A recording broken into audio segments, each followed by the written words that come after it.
In early 1945, both the USSR in the east and the US-led allies in the west were racing to capture Berlin. As you know, the USSR got there first and took the city in April of that year. Yet, after the war was over, Berlin didn't simply remain a part of the USSR's occupation zone or even East Germany, but was itself also divided between the victorious powers. Which raises the question, why? Why did the Soviet Union hand over West Berlin to the Allies when it already controlled it? So it won't surprise you to know that Berlin being the capital of Germany meant that it had a symbolic status to the victorious powers. As such, when both sides were discussing how Germany would be divided, it was agreed that Berlin would also be shared. Everyone had agreed to this because nobody knew who would get to Berlin first, and so making sure everybody got a slice of it seemed fairest. That said, Stalin wasn't exactly famous for being a man of his word, and so when Soviet troops captured the city, he had to choose to hand most of it over to the Western Allies, and his reasons for doing so were actually quite simple. First of all, there was still a war going on. In the East, Japan was still warring away, and so both the Western Allies and the USSR needed to get along. The Soviet Union saw a massive opportunity in controlling massive amounts of territory in China, Korea, and also potentially Japan.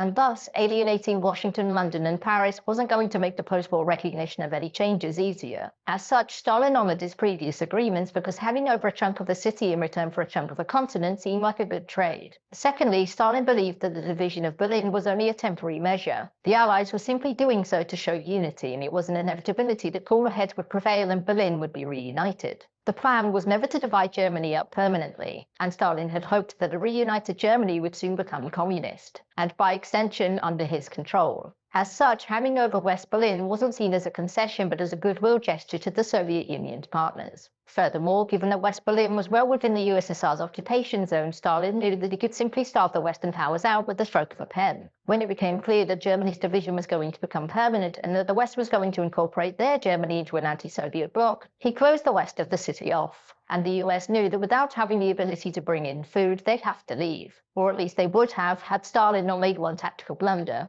He forgot the sky existed. As a result of the blockade, the US and Royal Air Forces airdropped food and supplies into Berlin for just under a year until Stalin relented. And it was at this point that Stalin had realized his mistake. Western occupation of Berlin wasn't just symbolic of Germany's defeat, but also of their commitment to resisting the USSR. And without any way of removing the West without full-scale war, the plan was to make staying there as difficult as possible. This was done by holding up shipments and making the red tape oppressively hard to navigate. This ultimately didn't work, which is why in 1958 Stalin's successor Nikita Khrushchev issued an ultimatum to the West. Leave Berlin or we'll do something. The Allies said no, and when the deadline passed and nothing happened, well, that was it. And eventually the USSR just sort of had to accept that it made a mistake handing over half of Berlin, because the Western powers weren't going